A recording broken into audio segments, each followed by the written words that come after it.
आकाशवाणी रांची से प्रस्तुत है प्रादेशिक समाचार।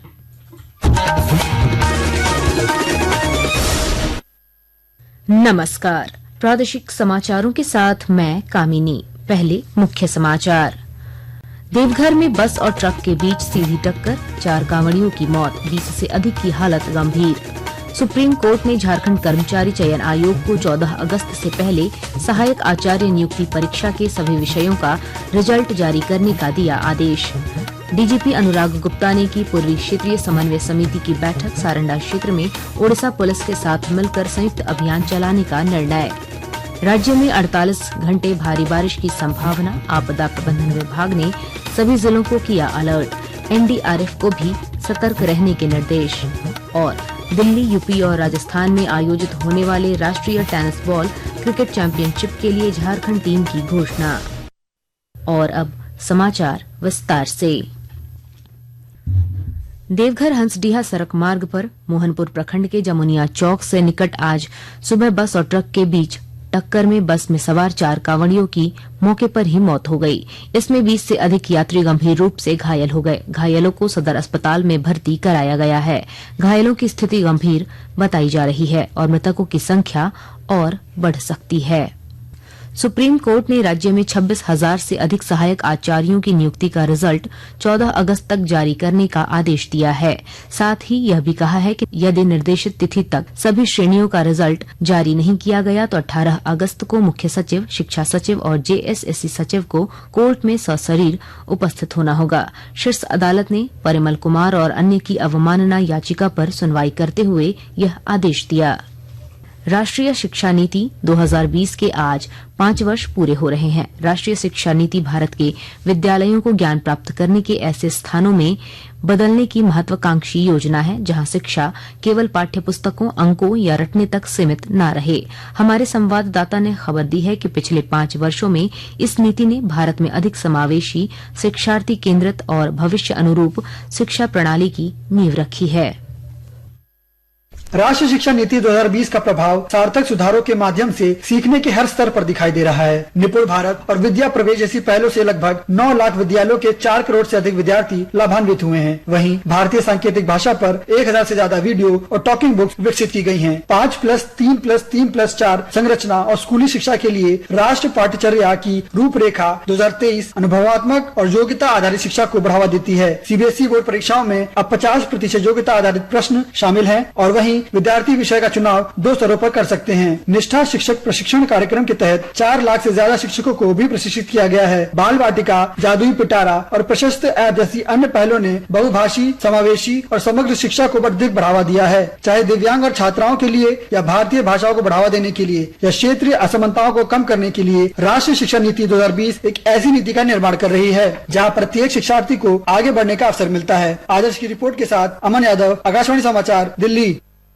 राष्ट्रीय शिक्षा नीति 2020 के 5 वर्ष पूरे होने पर आज नई दिल्ली के प्रगति मैदान स्थित भारत मंडपम में अखिल भारतीय शिक्षा समागम का आयोजन किया गया है।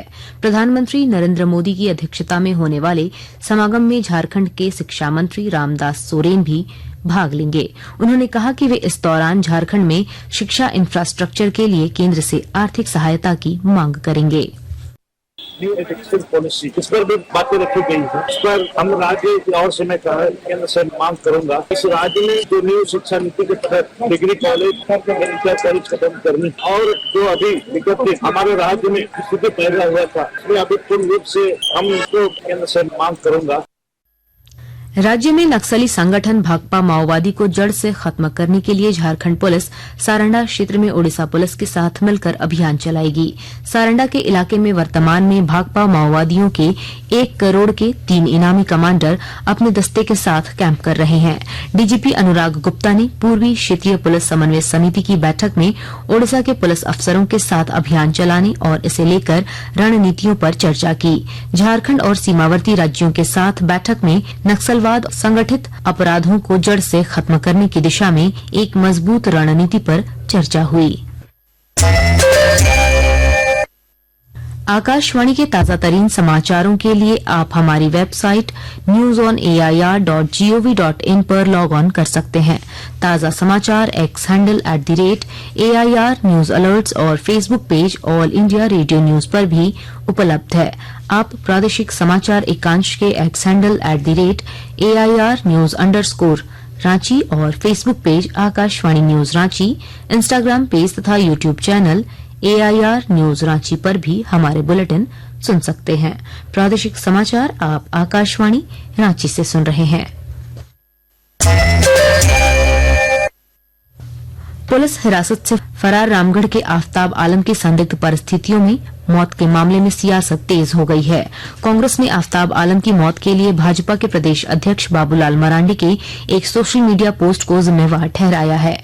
पार्टी के पूर्व प्रदेश अध्यक्ष राजेश ठाकुर ने आरोप लगाया है कि भाजपा राज्य में नफरत का माहौल तैयार करने का प्रयास कर रही है।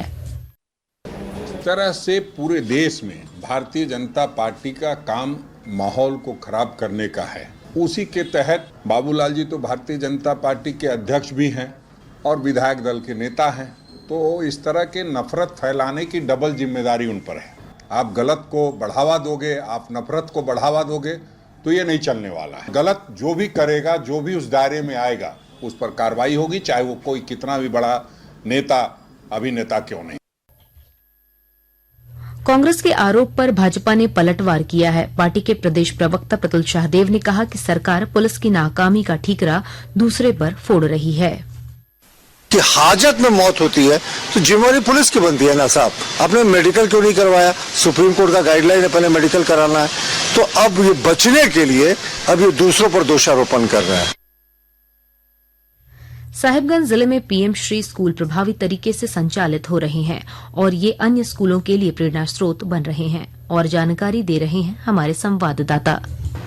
स्कूली शिक्षा के विकास के लिए उन्नत प्रयोगशाला, इंफ्रास्ट्रक्चर, खेलकूद और अन्य आधुनिक व्यवस्थाओं से सुसज्जित स्कूलों को अन्य स्कूलों के लिए आदर्श बनाने हेतु जिले के कुछ स्कूलों को पीएम श्री स्कूल का दर्जा प्राप्त है। केंद्र सरकार के देखरेख और निर्देशन में संचालित इन स्कूलों का लाभ बच्चों को प्राप्त हो रहा है। साहिबगंज के जिला शिक्षा पदाधिकारी दुर्गानंद झा ने बताया कि जिले में अभी पीएम श्री स्कूल के तहत 14 विद्यालय संचालित हैं। इन विद्यालयों की तर्ज पर जिले के अन्य विद्यालय भी अपना प्रदर्शन कर रहे हैं। आनंद कुमार ओझा, आकाशवाणी समाचार, साहिबगंज। और अब मौसम का हाल। मौसम विभाग ने राज्य में अगले 48 घंटे तक भारी बारिश की चेतावनी जारी की है। इस बीच आपदा प्रबंधन विभाग ने सभी जिलों को अलर्ट मोड में रहने का निर्देश दिया है। आपदा प्रबंधन मंत्री इरफान अंसारी ने कहा कि जिलों के उपायुक्तों को सतर्क रहने और एहतियाती कदम उठाने को कहा गया है।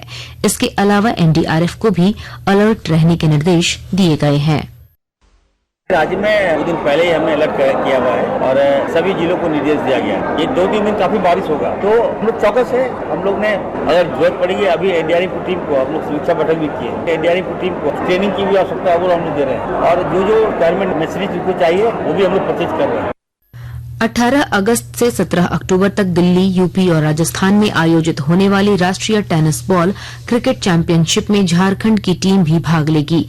इसे लेकर राज्य की अंडर 14, 17 और 19 बालक वर्ग की टीम की घोषणा कर दी गई है। बालिका वर्ग में खिलाड़ियों की कम उपस्थिति के कारण टीम का चयन नहीं किया जा सका।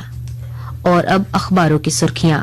रांची से प्रकाशित सभी प्रमुख अखबारों ने ऑपरेशन सिंदूर पर लोकसभा में हुई चर्चा की खबर को प्रमुखता दी है। दैनिक भास्कर ने राज्यपाल के हवाले से लिखा है, विश्वविद्यालय में एक व्यक्ति एक पद का सख्ती से हो पालन। प्रभात खबर के शब्द हैं, झारखंड की जनजातीय संस्कृति का रंग इस बार पोर्ट ब्लेयर से दिल्ली तक दिखेगा। हिन्दुस्तान लिखता है, 400 करोड़ के फर्जीवाड़े में सहारा का मैनेजर गिरफ्तार। दैनिक जागरण की सुर्खी है, रांची में होटल ताज खुलने का रास्ता साफ, 6 एकड़ जमीन की लीज मिली। अंत में मुख्य समाचार एक बार फिर। देवघर में बस और ट्रक के बीच सीधी टक्कर, 4 कांवड़ियों की मौत, 20 से अधिक की हालत गंभीर। सुप्रीम कोर्ट ने झारखंड कर्मचारी चयन आयोग को 14 अगस्त से पहले सहायक आचार्य नियुक्ति परीक्षा के सभी विषयों का रिजल्ट जारी करने का दिया आदेश। डीजीपी अनुराग गुप्ता ने की पूर्वी क्षेत्रीय समन्वय समिति की बैठक, सारंडा क्षेत्र में ओडिशा पुलिस के साथ मिलकर संयुक्त अभियान चलाने का निर्णय। राज्य में 48 घंटे भारी बारिश की संभावना, आपदा प्रबंधन विभाग ने सभी जिलों को किया अलर्ट, एनडीआरएफ को भी सतर्क रहने के निर्देश। और दिल्ली, यूपी और राजस्थान में आयोजित होने वाले राष्ट्रीय टेनिस बॉल क्रिकेट चैंपियनशिप के लिए झारखंड टीम की घोषणा। इसके साथ ही आकाशवाणी रांची से प्रादेशिक समाचार का ये बुलेटिन समाप्त हुआ। अगला प्रादेशिक मुख्य समाचार 10 बजे प्रसारित किया जाएगा। नमस्कार।